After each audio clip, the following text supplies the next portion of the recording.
Hello, welcome to the Migraine Diaries. My name's Nick Parton and I'm making a horror game called Scotoma.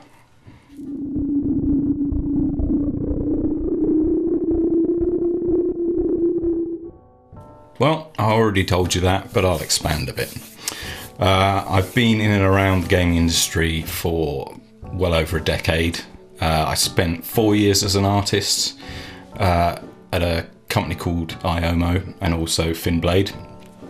And then I jumped ship to do audio instead and spent 7 years at a dev company. I started with a few other colleagues called Megadev. And I've worked on a lot of games that you probably won't have heard of, but all the same, these are some of the ones that I'm quite proud of.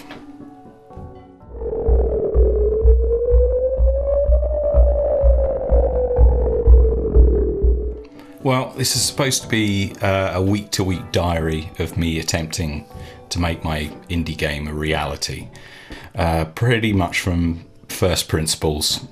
So I'll try and be honest about, where things go right, where things go wrong, and I'm working from more or less first principles.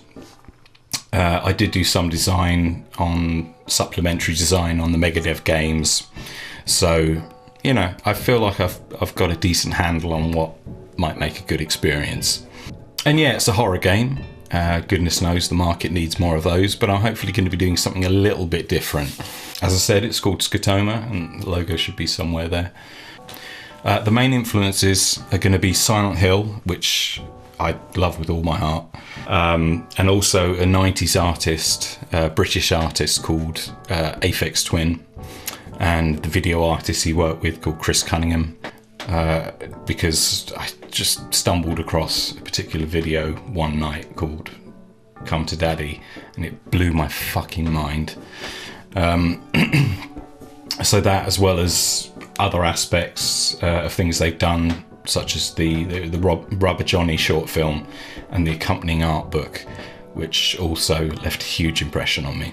And it's going to be a first-person narrative-driven puzzler, and I want to make it so that the knowing about the narrative is intrinsic to the way you solve the puzzles. So the puzzles and the story aren't compartmentalized like they are in some games. And it's a game about people and how well you know them. So it may have as much in common with visual novels as it might about sort of point and click puzzlers.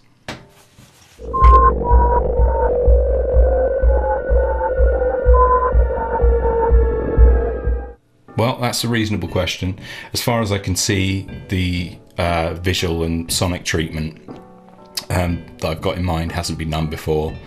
The puzzle approach, I have something interesting for, but it'll be kind of a short, compact experience that will be dense with detail, and hopefully have a bunch of very challenging puzzles in it. And I hope the atmosphere and the realization of the world, it will just get under your skin.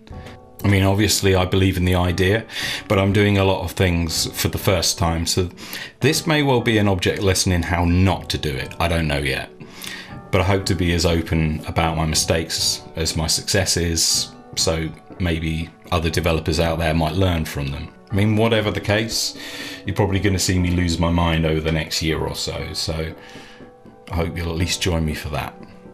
Cheers.